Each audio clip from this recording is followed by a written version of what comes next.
Well, seniors, colleagues, friends, ladies and gentlemen, good morning once again to all of you. We had two wonderful sessions to start with. I think they already set the tone for some of the things that we may be discussing now and as well as during the remaining course of this evening, course of the sessions today. Well, I recollect about 12 years back when ITC Foods, they were about to launch the Mad Angle Triangles. Just before that, one of the potential suppliers, suppliers for flavors, which I believe was a single source, ran into some kind of problem. They had a huge issue in terms of supply at that point of time. You can imagine for an FMCG company just before launch, which is a very, very well orchestrated, intensive exercise, a key supplier getting into a trouble, obviously a big trouble for all of them. The CPO went, we had a discussion, heart-to-heart discussion across the table with the supplier.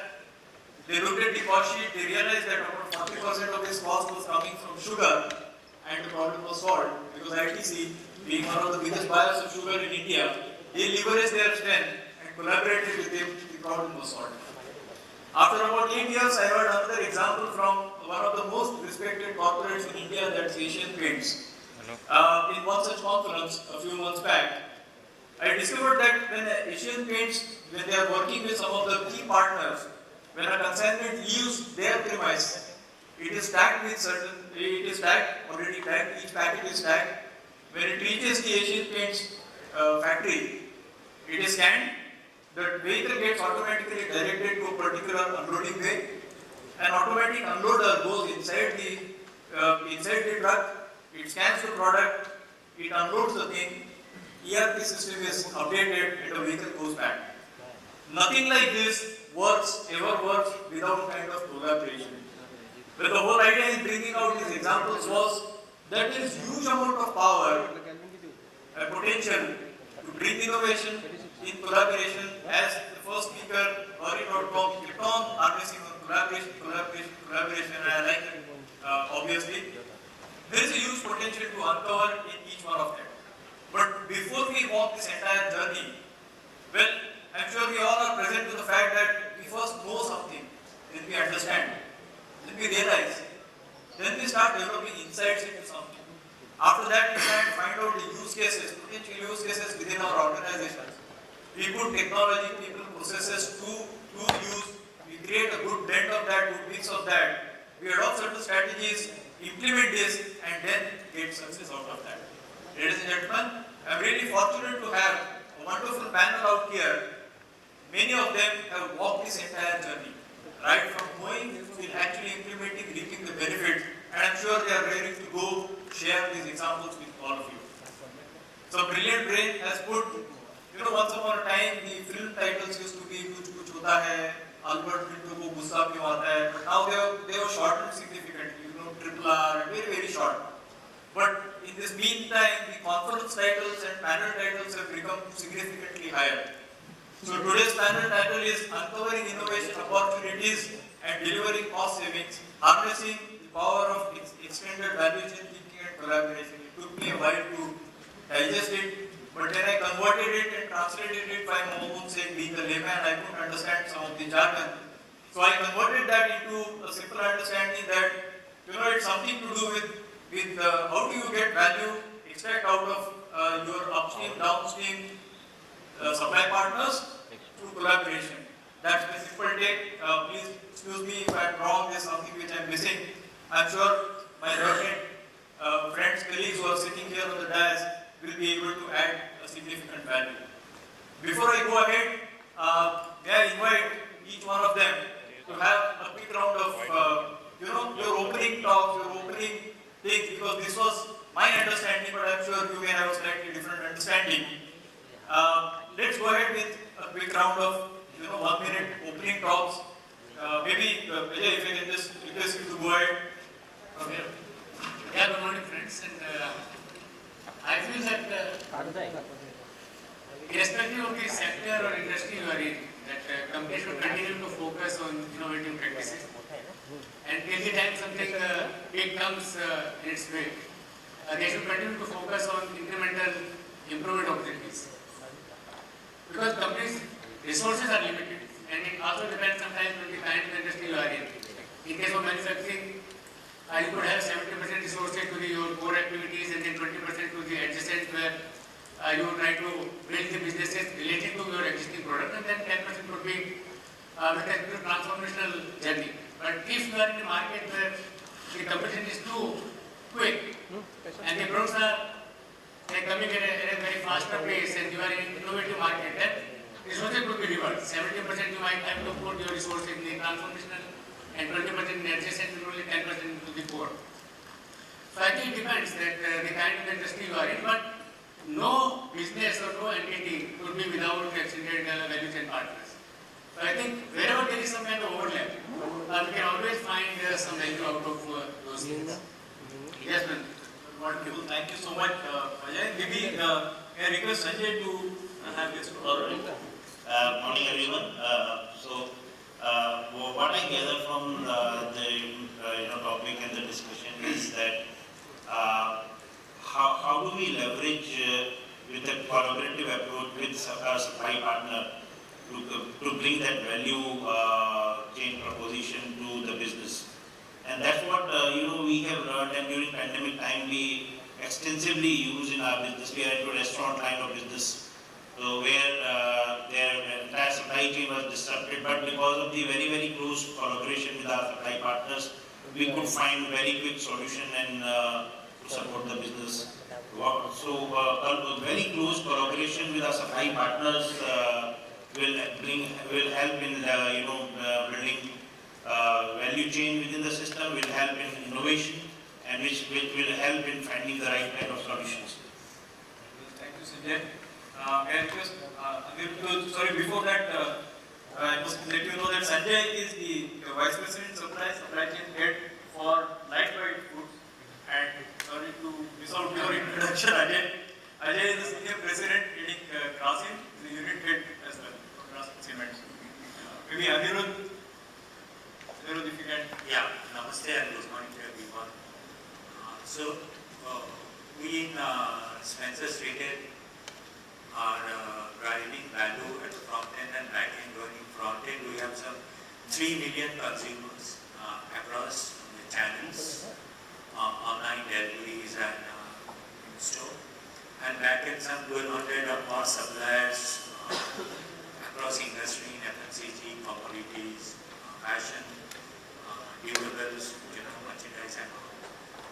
And post-pandemic, what we feel and we are perceiving quarter by quarter that resilience and agility became two key words as scenarios, predictive models, data, consumer behavior, suppliers response, everything became so dynamic, so that one size fit for all or one strategy for entire year is under question.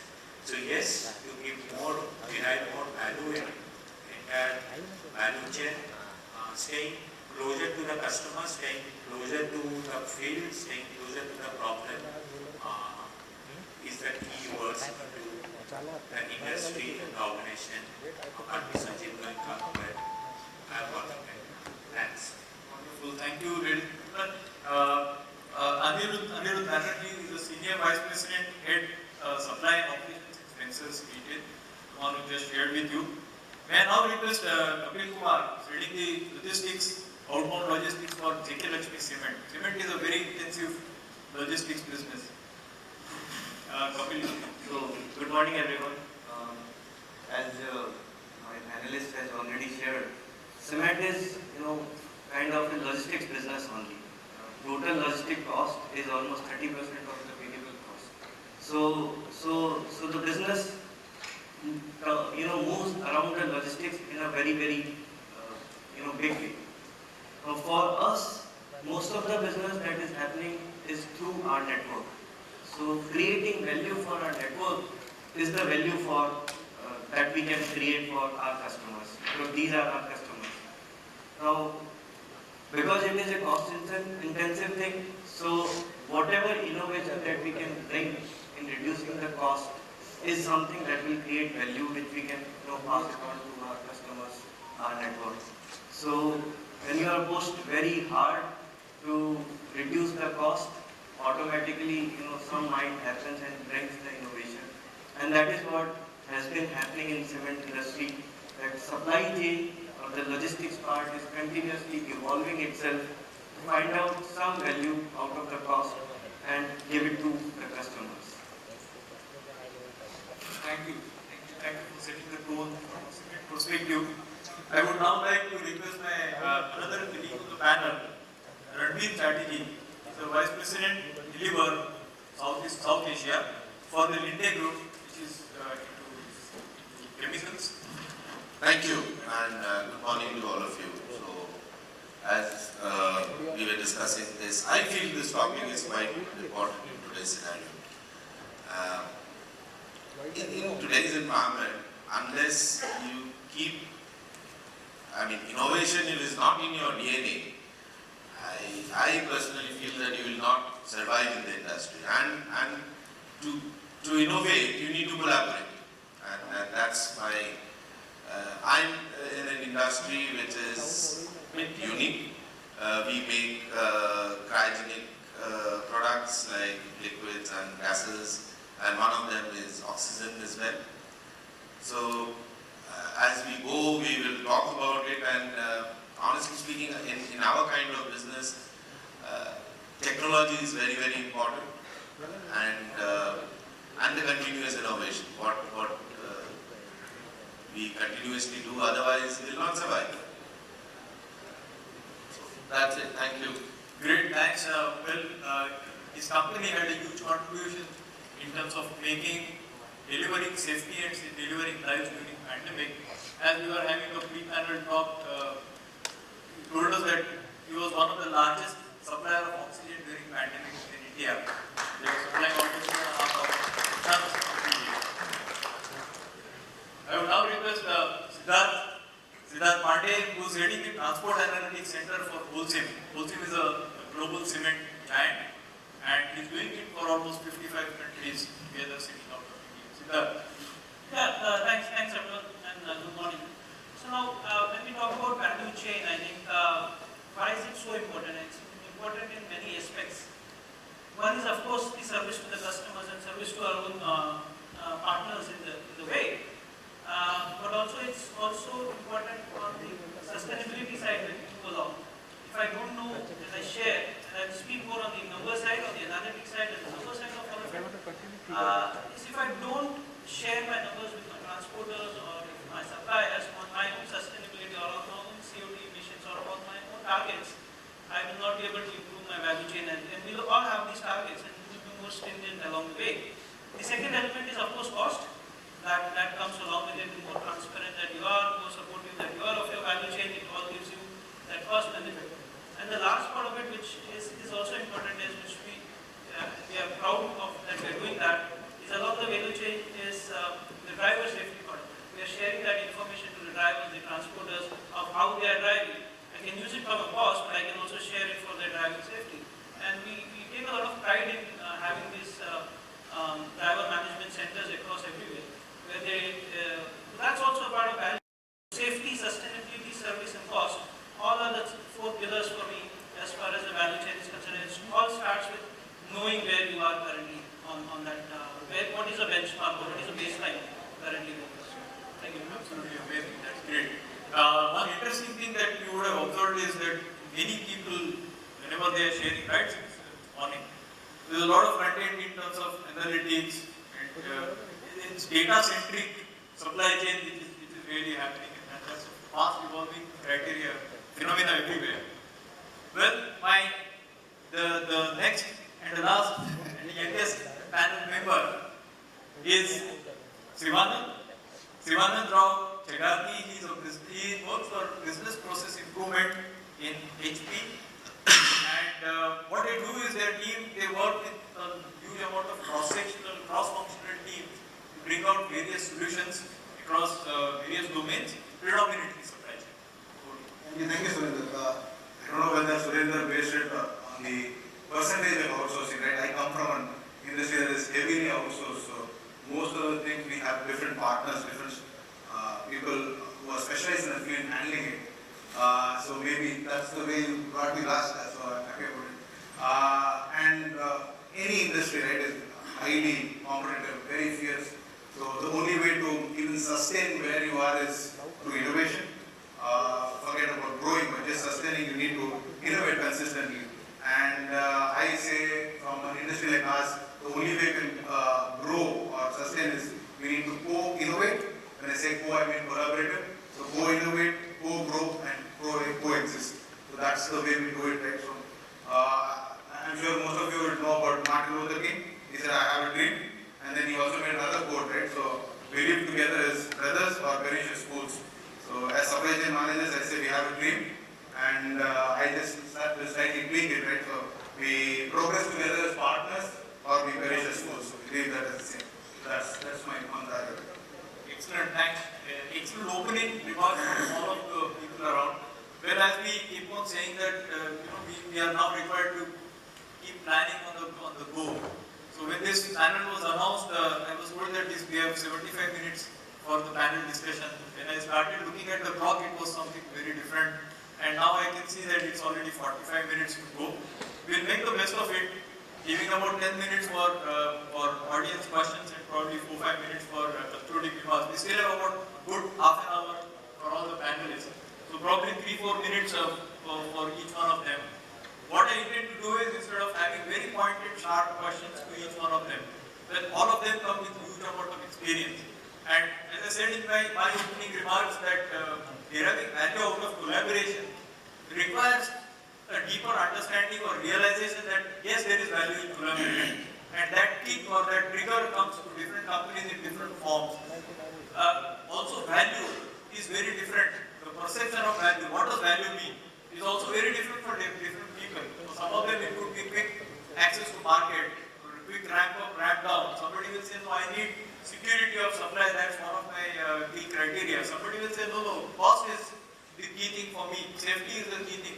So value is different for different organizations. Also, the kind of strategies that people adopt are different. All people finally put together some combination of processes, people, technology, and that recipe is also different for each of the organizations. And fortunately, we have people around on this panel with somebody who believes in complete outsourcing to somebody who's fairly in-sourced, sitting right to me, right on the right side of me. We have cement, we have services, we have IT, we have all kinds of businesses around. So we are up for a fantastic, I would say, learning session for the next 30 minutes. May I again start with you, Ajay? Yeah. You can have your eager to hear. Friends, we are into the manufacturing of viscose staple fiber, and it is alike cotton. So in tropical countries like ours, we cannot wear 100% polyester clothes. So this viscose staple fiber is mixed with the polyester. And then there are 5 or 6 extended value partners in between. Because we are the fiber manufacturer, then this fiber goes to the spinners who make yarn. After that it is being processed, and then we make the garments, then the garments is converted into apparel, and then finally this apparel goes to the consumer. So primarily we were in B2B model, business to business, that since our was the industrial product. So we were happy to sell it to the spinner. But then there was no desired pull from the consumer side. The consumers were not aware that whether this particular fiber is having the Birla fiber into this or not. So what we did, we saw that the market growth is not that much which we desire. So we tried to create that kind of pull from the consumer side. So what we did, we started making the consumers aware. We associated with different brands in India. We started with Aniruddha Bongre brand, and then we made Kangana Ranawat, our brand ambassador that time at around 7-8 years back. And with the Liva kind of brand, that we targeted first the spinners, and then from the spinners to the processors, that each value chain, we started behaving like their marketing executives. And then we started coordinating between the two value partners. And that's how the whole journey started. Because the value partners were also very, very comfortable. They did not want to take any kind of risks. But when we collaborated with them, we told them that there is no risk, and if there is some loss, then we will also be partnering in that particular loss. So slowly, last 7 years, now we have started lever tag. So we started the journey by a humble opening of say 5 lakhs apparel at that time, but today it has reached to the around more than 5 crore in the last 7 years. So our experience is that in the last 7 years, what was the normal market growth before that?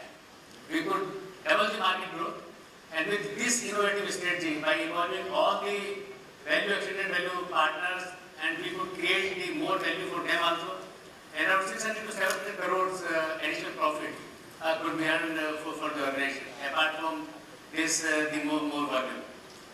So my experience was that if you look at the P, that product, process and people, that it is very easy to fix the product, very easy to fix the process, but the most difficult part is to fix the people mindset.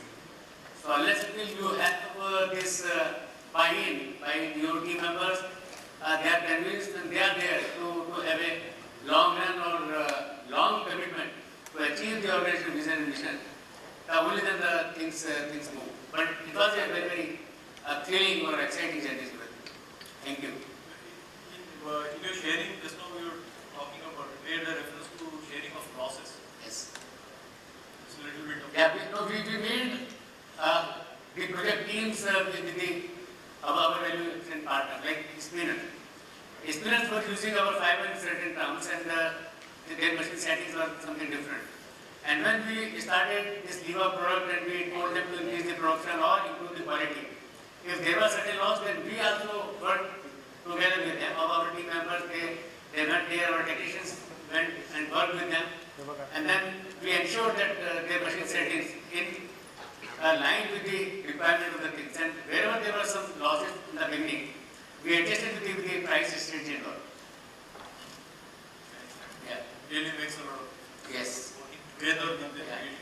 So whenever next time you are in government category or in any of the studios and you find this lever tag, you can just remember that it is a Birla Service fiber into this.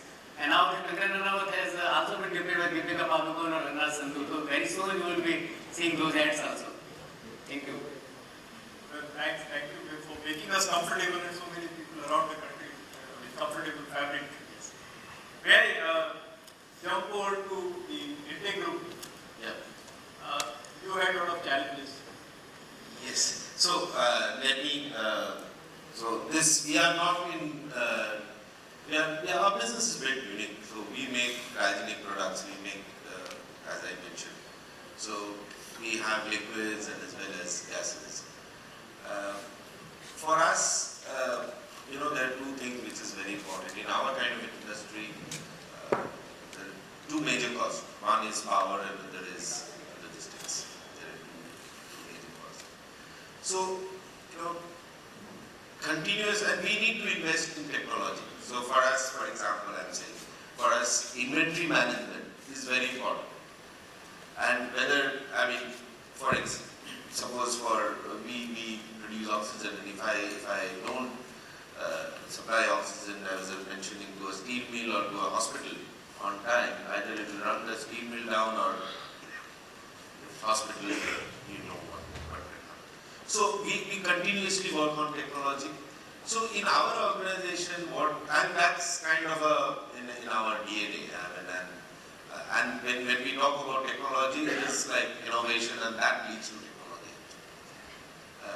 So we continuously work on. We have within our organization, we have different streams and different functions. We have a common kind of a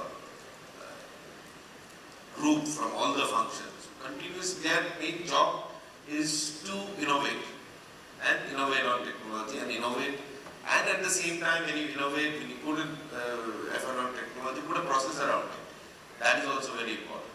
So that is what, and for us another thing I forgot to mention, for us as we deal with hazardous chemical or hazardous product, safety is of prime importance.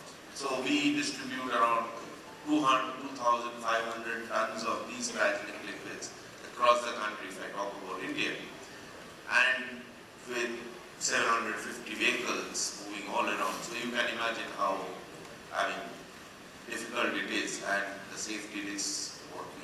So for Linde, we need to innovate, to be in the business the same time to be safe. So I would say this is what, I mean, we really need innovation. We take innovation seriously, and we have a stream works fully from different functions.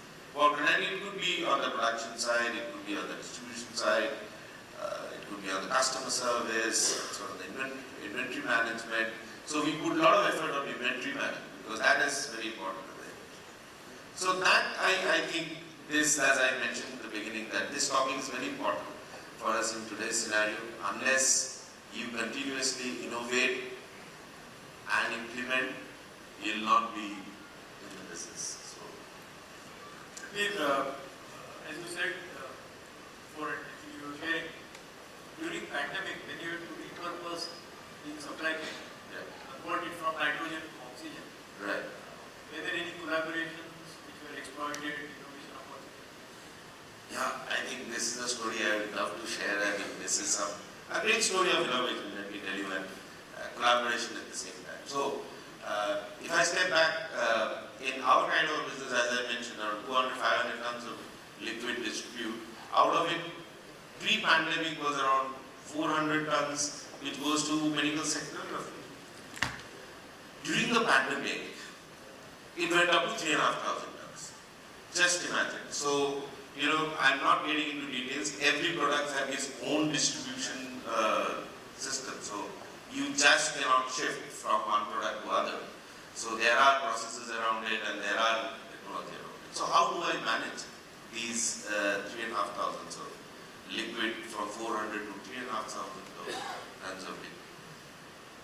I think to be precise, it went up to 3,200 or whatever. So, see, again, a story of collaboration. Then we thought we can't do it with our existing trucks. It's not possible. And it was like everything immediate. So, and if you see the scenario of production of oxygen is primarily in east and south, where your demand of oxygen was maximum in west and north. Maximum demand was because oxygen was not there. So what we did, to keep it short, first thing we get a lot of support from the government.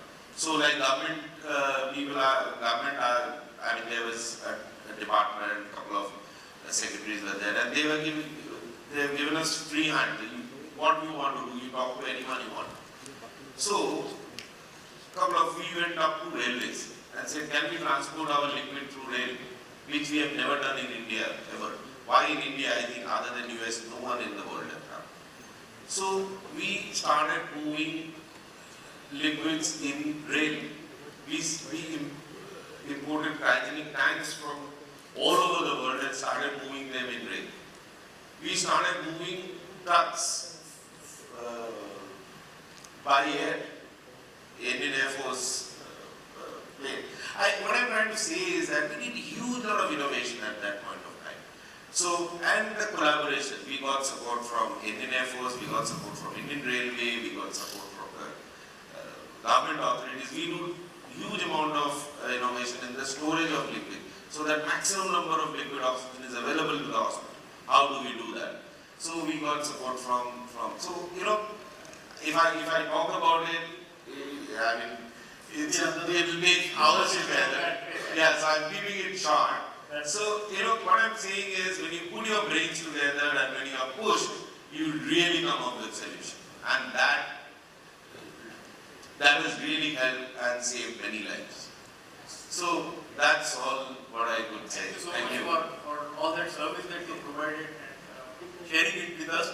I would actually like to go to Sivanand and request him to share his views. Yeah. So I'm going to first define the place we are in now. We are not back in the day when the focal company would dictate terms. Innovation used to be do this and you go and implement that. Right? We are not anymore in that world, right? So our partners are experts in their own field. You take whether it's an integration partner, it's a warehouse provider, it's a logistics provider, it could be anybody. They're all experts in their own field, right? They bring in their own expertise, they have their own technology. So that's the world we are in, right? So I would say innovation basically broadly classified as two. They call it ambidextrous innovation, if people have heard it. So one is the vertical innovation that happens, one is the horizontal innovation. The horizontal innovation is the radical innovation, which is more about for lack of a better word, exploitation, right? So you have startups that come up with new technology, and instead of you going ahead and developing something like that, you go and buy the startup and you bring it into your company. So that's the radical innovation that happens. I'm not going to talk about that because it's a collaboration. So the second one that happens is the incremental innovation, right? So the incremental innovation is more about exploration with your partners, right? So across the value chain. So that's where we are today. Again, that is broadly classified into three, right? One is of course data and systems that, I think Surendra, you mentioned about that, right? Systems, processes and people, right? So broadly classified as that. So if you look at anything related to data, how do we integrate all the systems, right? One of the key aspects is getting data into our systems or into a common system where we can pull it in, run analytics on top of it and reap benefits out of it. So how do you do that? Then there are tools now, multi-enterprise business networks, where they follow the hub and spoke model. The hub maintains all the data, and on top of that you build the control tower. So, but this cannot happen just by a single company, right? You need all the partners to collaborate. They need to send EDIs, APIs into a central structure, and then you build on top of it. So no single company can do that. That's with data. You look at processes, again, like I mentioned, I set the context there because people are experts in their own field, right? So you need to start to involve them in the process early on. So which is where I would say design to manufacture, right?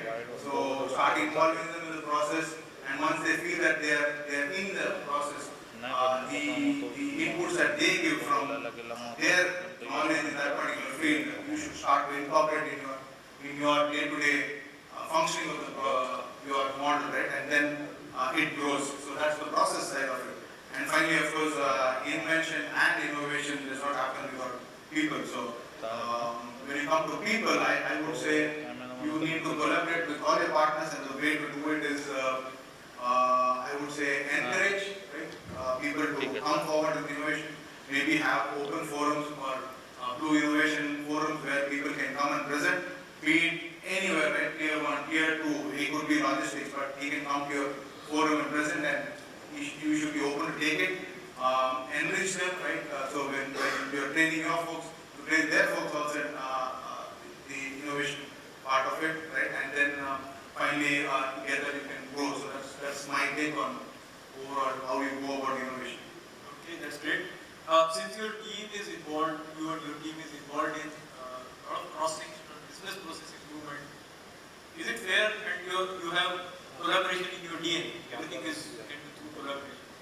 Is it fair to say that a large amount of business process improvements involve your upstream, downstream partners? Oh yes, definitely, right? It does involve upstream, downstream partners, and like I said, right, in the industry that I come from, most of the partners we deal with are sometimes bigger than your own company, right? So it takes an extra effort, or I would say management of change, to bring them on board and take them forward, and that's the only way you can innovate in an industry like ours.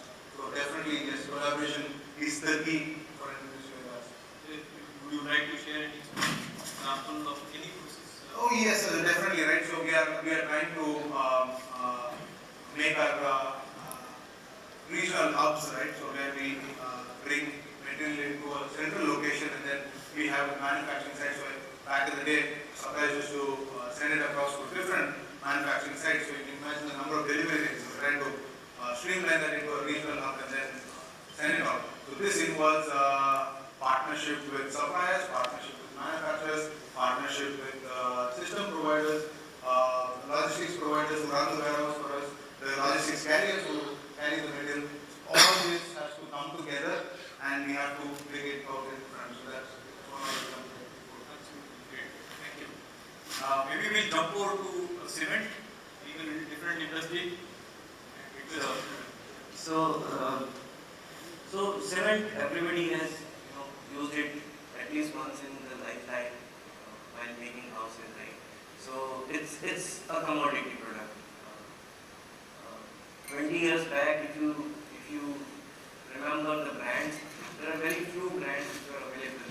And now if you see, there are more than 50 brands which are available across market.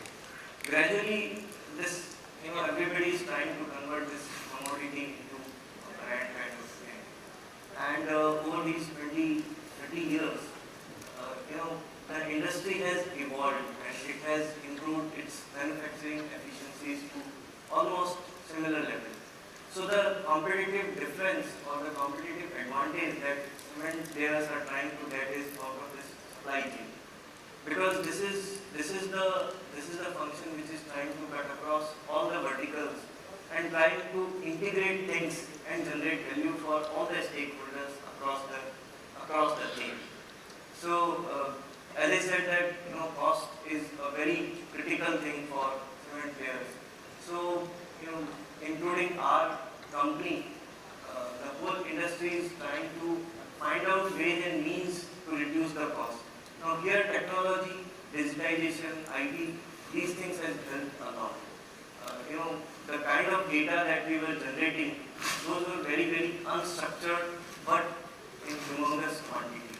Now this new technology, various platforms, which has started giving us quite structured and quite useful data, and then analysis, the tools for analytics, which has started giving outcome or the insights out of this data, that has started generating value without changing anything.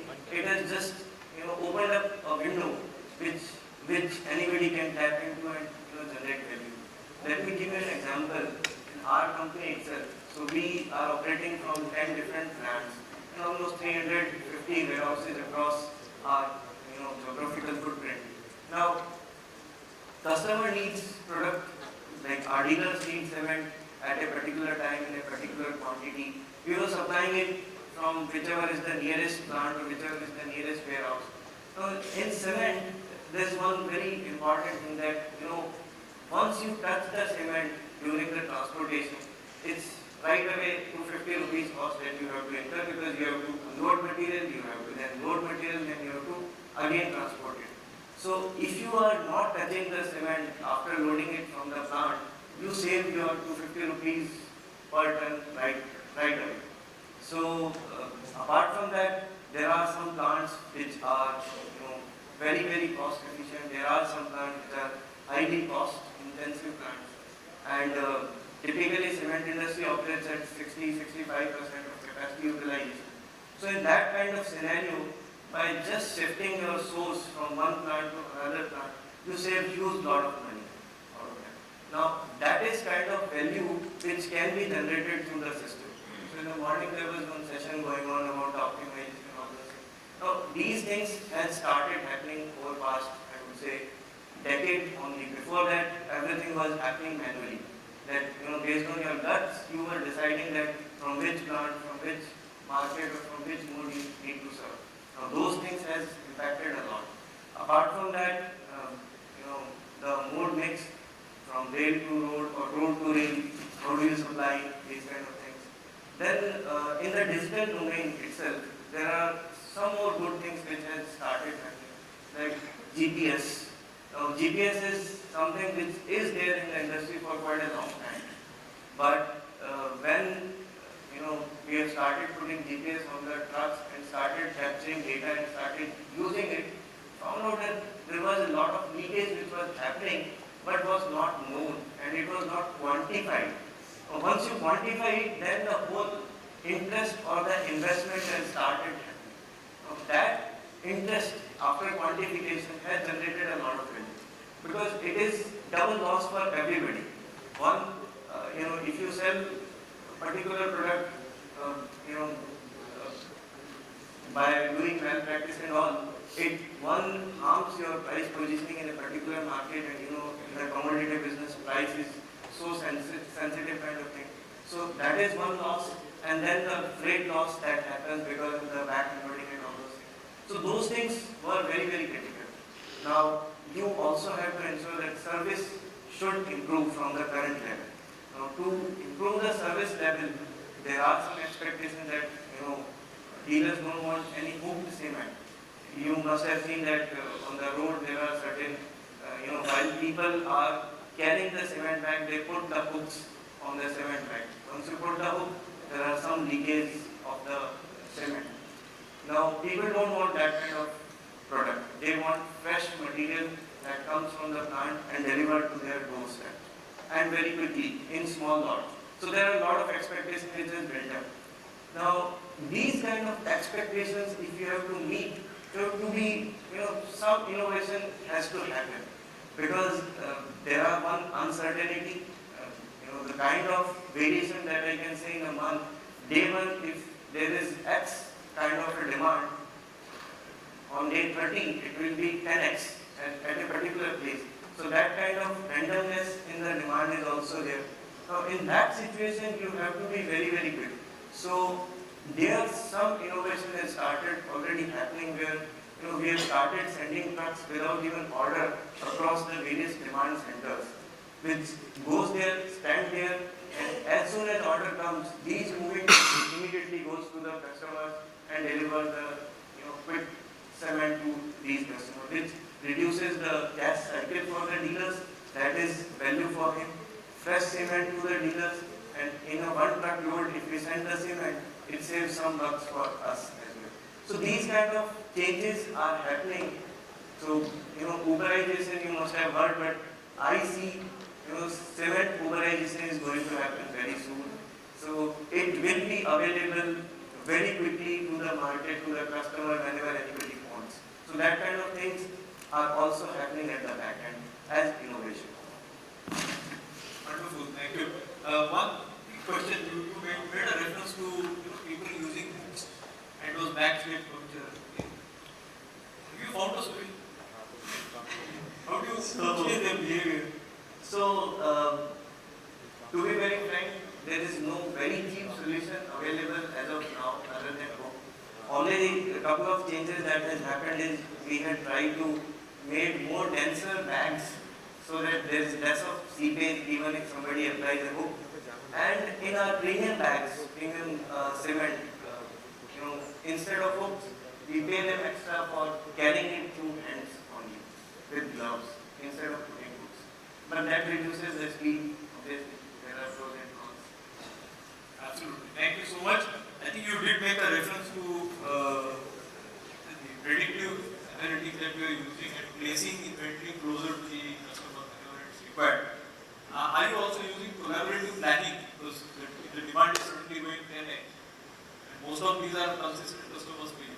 Are you using collaborative planning? So yes, in fact, we are doing every week a planning where based on the AI model, we predict that what is going to be demand of various SKUs at density level.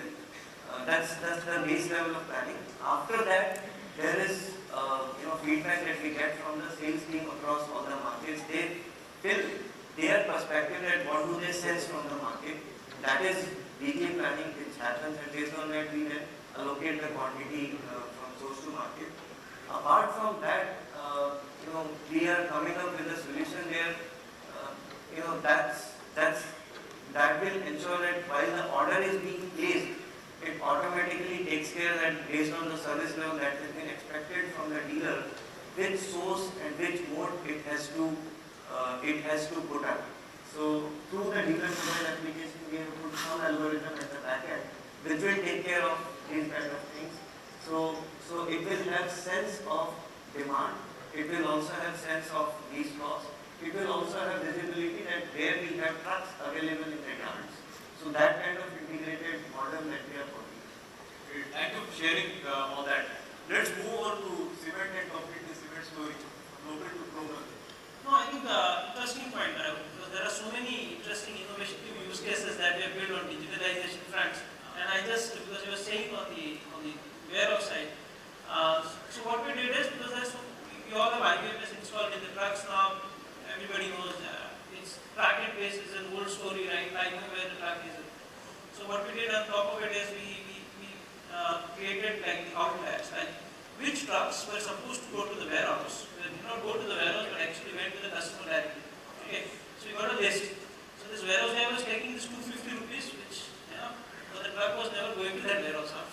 So it was directly going to the customer, they made like, so now this warehouse guy and the end customer basically helped us understand that there is a possibility that the bigger trucks can also go to certain customers which were not going anywhere, right? So why he is doing, I can also do it, right? I can also send a bigger truck, why do I need a warehouse? So we stopped a lot of warehouses in areas where we realized that we can directly send it to the customer. It was no thought process of, I can only send so many big trucks, but the customer was accepting it, and he was accepting it a particular type of trade. So it's okay, I realize that. Now, turning on the same case study, we found out a lot of interesting things. So so again we started calculating how much distance the truck is traveling actually to meet the customer. And there was an interesting use case in South of India. So this guy was actually supposed to travel around 200 kilometers to reach to the customers. But his geofencing, the track and trace was always show us like kilometers was always 120 kilometers. How can he reach 200? It's 200 kilometers away. But he's reaching that geofence at 120 kilometers. I'm like, how is it possible? We thought earlier saying we should get up. We realized there was a road which was not supposed to be used by the trucks. Okay? And this was in the middle of the forest. These guys were so nice in transport. They used to wait till the night when the trucks were allowed to go through the forest, and they used to go through the forest. And that saved them 60 kilometers or 70 kilometers of the travel. Because that's through the hills and the forest. And normally the trucks would not be allowed. So these are like very, so you have to, when you have the data, you start find so many innovative uses of that data that you start loving, okay, I cannot do that. Like the same thing happened in Mumbai. So you have these new bridges built in Vashi and Airoli and all of these things, right? So if you see the earlier data, the people would have not changed the distances, but there's a new bridge, there's a new road now. So the distances which we were mentioning earlier, when you take to the customers, transport, there is the same old one. And now there's a new bridge and nobody basically, imagine you cannot have that kind of visibility at a national level to check which roads have been changed, which new roads have been created. You have that in your fingertips. So at the end of the day, I only, from the back dashboard, you only get an outline. These are the 5 new things you need to see. So out of 10,000 routes, you only need to see 5 at the end. So it makes the life so easy to see, okay, there's a change in the route. And what we did also, which you were saying, so when I realized that the customers can take in trucks directly, other companies also started using, the direct orders. So basically tracking which customers can take the direct orders, like the stock on wheels, so I can know where the truck is. So that you come up with a lot of use cases just by using that amount of that bit of data, and that we just did that overseas also. So not that we have the warehouses everywhere. India is a unique case where we have so much, and bag cement is everywhere else is a bulk cement. But there also we started finding, oh, this customer is taking more time to unload a bunker or unload an RMX truck. So when we started collaborating, what is the problem? Their operating times are different. So why the operating times are different? So I can manage my resources in a way where he can get at a particular time. So I have my asset utilization improved, and all these numbers where is my asset utilization decreasing or increasing at a customer level. These are very simple analytics, but getting those analytics very easily available to the people can change your business immediately. That's I think at the core of it. So innovation does not have to be ISRO level. We can do a very basic innovation, and we still can channel a lot of values, not for us but also for the customers and everybody else. Absolutely. Okay.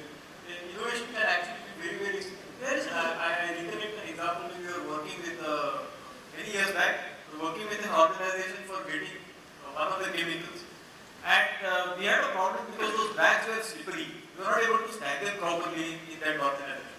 So we worked with the supplier, and then they changed the kind of material which we were using for those bags, and our productivity issue got solved. So very simple thing, but it really gave us a lot of advantage because a few thousand tons could be now stacked in a much smaller area.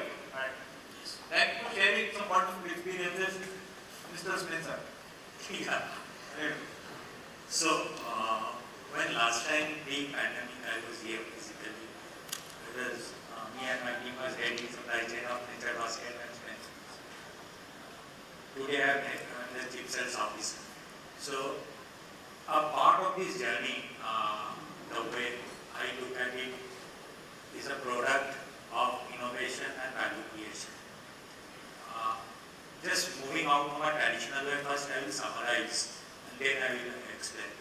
So when last time I was here in this conclave, I was meeting partners outside about geofencing and we have executed a part of that. Just after a few quarters came pandemic, and today when I am here, we have talked about geofencing of riders, not geofencing of trucks. So that's, you can call it innovation, you can call it survival piece. When last time we were here, we were talking about sharing inventory planning with big manufacturers. Right now when we are here, we are helping the new age brands to do their inventory planning. Many of them become unicorn in 2 years' time through the sheer brand strength and B2C format, but some kind of inventory planning and reaching out to more outlets than it and only. Last time when I was here, we talked about supply chain watchtower, control tower, which used to give me a total view of the inventory movement, working capital management, vehicle management, everything. Now we are talking about sales tower. And the sales tower gives me a view that India is behaving very homogeneously each day because we are into all segments, FMCG, staples, fashion, durables, electronics. You'll be surprised to know every day when to the sales tower and the data, I figure out, start be it my store in Gorakhpur or in Haridwar or in Sivanand or in Vijayawada. When consumers are coming out, they are coming out as if somebody put a command button, they are coming out each hour, each day, each session homogeneously. When they are not coming out, they are not coming out anywhere.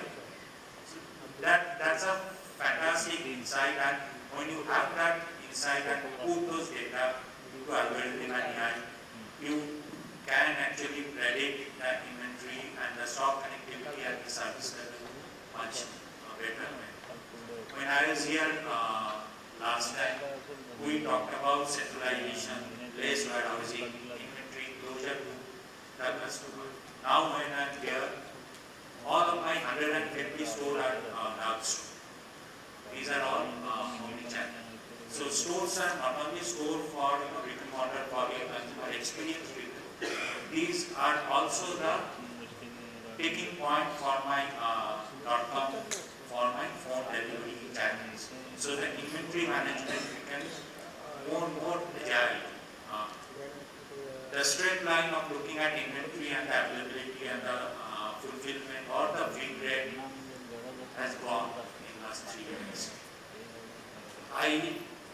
Business forced us to introspect and create a model to make inventory available through one specs for different channels.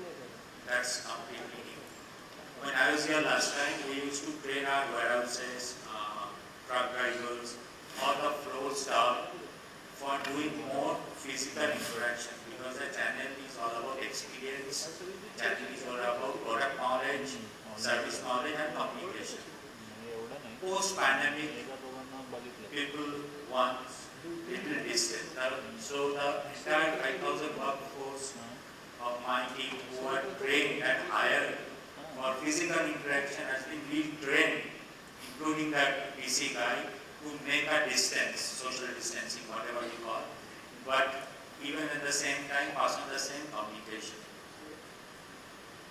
When I was here last time, we used to create drivers program into our warehouses so that we can, even their restroom and everything, so that they can get integrated with the warehouse, even the third party suppliers who are in numbers of 600, 700. Today, we derive the business benefit from them, however, without any physical, very limited physical communication because the infection is still there. So these are the 4 or 5 big things we can call it innovation, we can call it value chain, which has come over the last 2 to 3 years. And in terms of collaboration and joint working, we are blessed because in our group, Sanjay group, we have diversified company like, and in these 3 years, as we are a part of essential service, we never had a break, we never had work from home. So I tell my team that we are not solution provider, we are problem warriors. Because the moment we provide a solution, and next problem comes up, a new problem or a problem out of the solution which you have provided. So that's why in the initial statement I was talking, stay closer to the problem. And when I'm saying problem, it can be internal, it can be my value chain partner, it can be my business infrastructure. So these are, if I want to summarize, because I can see the crowd is saying only 6 minutes, they can go on and on about this subject. So agility and resilience. These are the 2 key words into our journey from pre-pandemic to now, either through innovation or through value creation. Thank you. Excellent, thanks so much. Since the clock is also ticking, the last word from Dr. Sanjay. Alright, Dr. Sanjay is a veteran from Oberoi's, from mainland China, and is through and through a hospitality background with Lite. Alright, so Lite is in a restaurant space. We have 100+ restaurants across the country and outside the country. And we have very aggressive growth plan in terms of opening about 100 restaurants in the next 2 to 3 years. So normally a restaurant opens in between 60 to 90 days it takes. So during COVID time, my CEO called up when the disruption had happened and entire business had come to complete halt. What do we do next? So we were opening at a very rapid pace the dark kitchens, so to ramp up the home delivery business, right? And the biggest challenge was to turn around the restaurant in dark kitchen in 30 days. Indian restaurant is not a challenge, but the Pan-Asian restaurant, there are a lot of imported equipment which we import, and there was no cargo movement, there was no possibility, lead times were very long.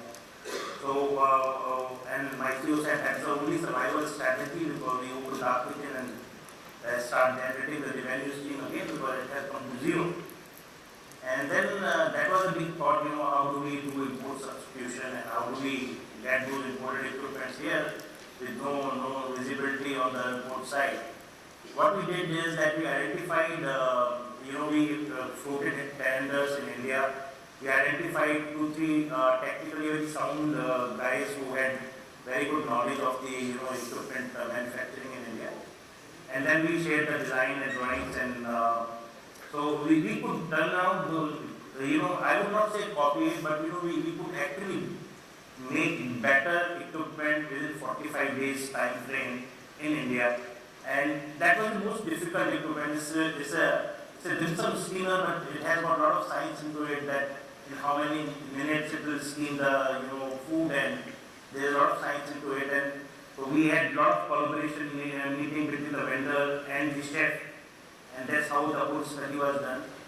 So that gave us a lot of confidence. Then we decided that after that we will not be importing equipment whatsoever, and that not only reduced my turnaround time from what it used to be 6 months to almost 45 days, but also gave me cost optimization in terms of it almost came 1/3 the cost of my imports, and of course facilitated my import substitution. So that was a great learning, and I feel that had we not thought of collaborating with our supply partners and thought of shifting from supply chain purely the way it used to happen to a value chain, it would not have been possible. So I strongly feel that close collaboration with there's a lot of talent here, there's a lot of expertise here. If we collaborate very closely with our supply partners, we can find absolutely beautiful solutions within the country. That's from my side, Absolutely. Atmanirbhar Bharat, I'm sure it's going to have a lot of impact. Well, ladies and gentlemen, 3 minutes left. Time for some quick questions from the audience.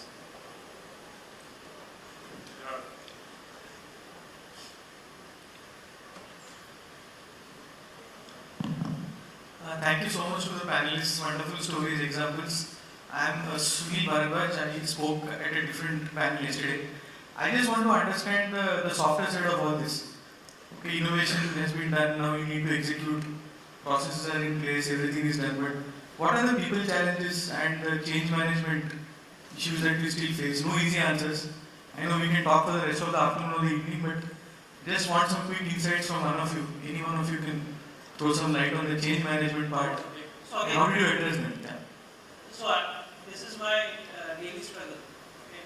Because every time I talk about any data level analytics or anything that I have to tell the people that they have to start using it, it's the first thing is always they will try to reject that thought that I already know my business very well and you cannot tell me that I'm doing something wrong.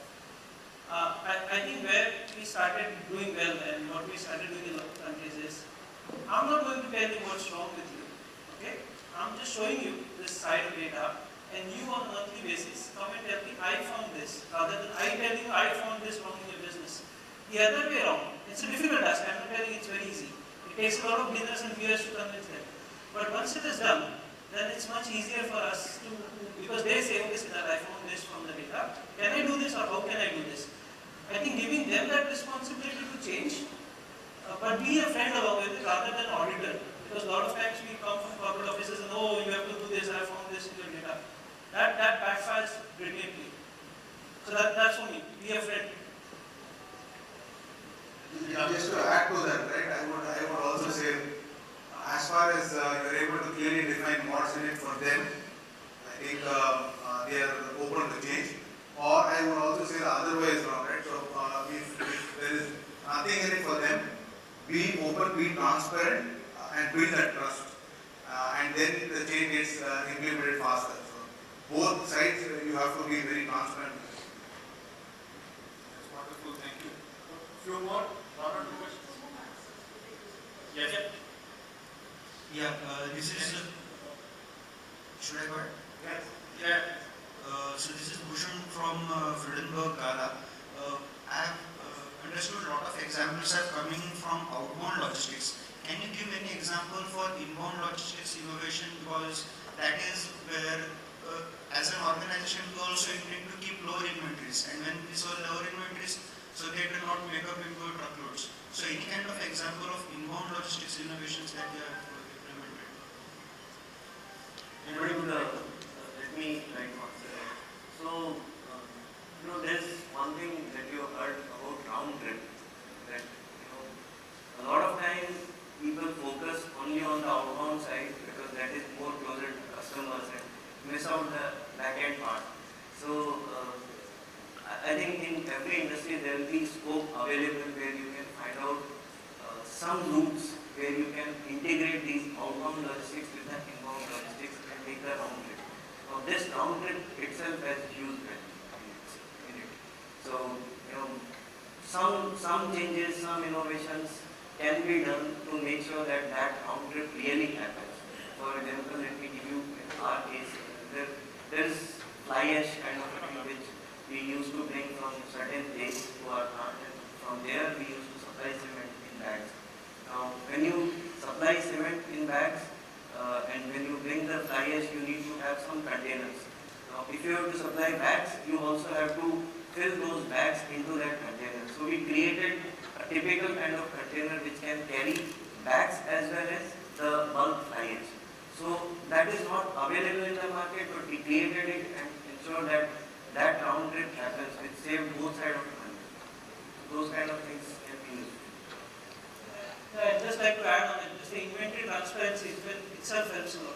So if I'm able to show my inventory to my supplier who's providing me the material itself, and we have done that a lot, as soon as he knows I'm reaching my safety stock or this decision making time or the order placing time, all of it, if you can trigger an automatic system at the end of the day using the vendor management inventories and all of that, that itself is a lifesaver. So I think that one particular innovative idea you can always implement.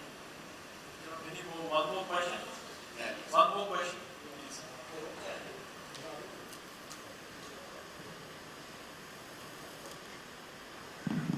Hello. Yeah. Hi, I'm Tapan Shah. I'm a subject matter expert on procurement transformation. First of all, thank you so much for this interactive session. I felt as if I'm in a Spencer showroom experiencing different innovations. When we talk about collaboration, we have a lot of use cases on upstream sides with our suppliers and partners. It would be interesting if any one of you can share, collaboration with your customer to drive down cost in your system.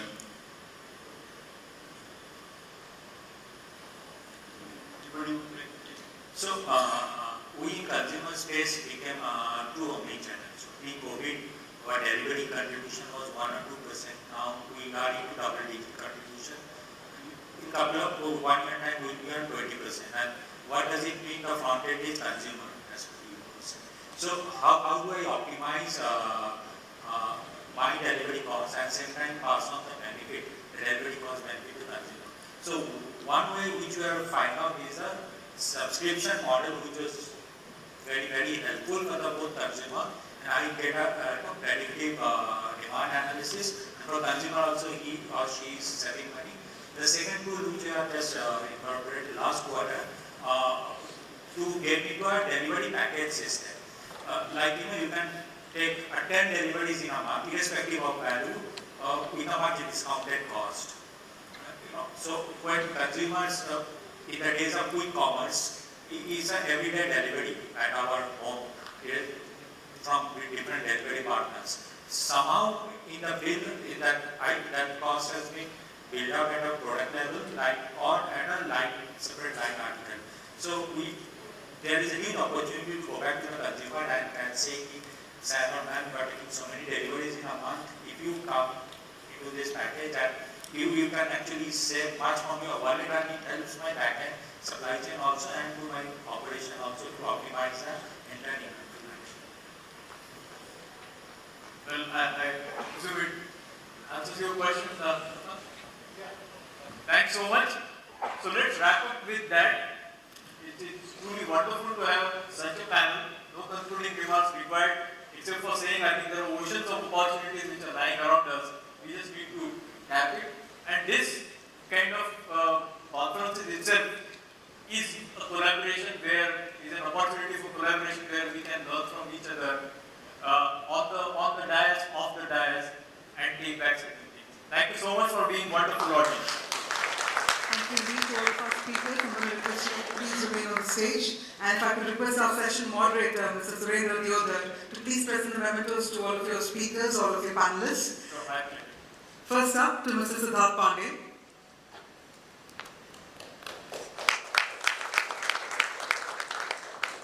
To Mr. Ajay Gupta. Thank you so much. To Mr. Ranabir Chatterjee. Thank you very much. To Mr. Sivanand Chaganti.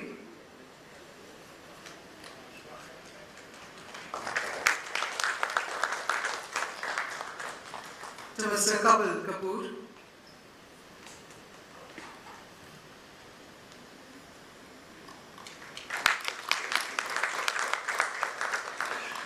To Mr. Aniruddha Banerjee.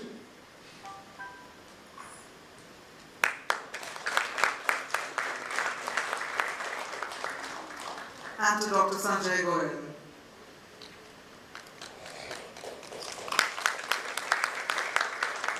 And it's my honor to present the memento to Mr. Surendra Deodhar. First up, can we have a huge round of applause because Mr. Deodhar was truly enjoying the panel discussion and also made us enjoy it as well.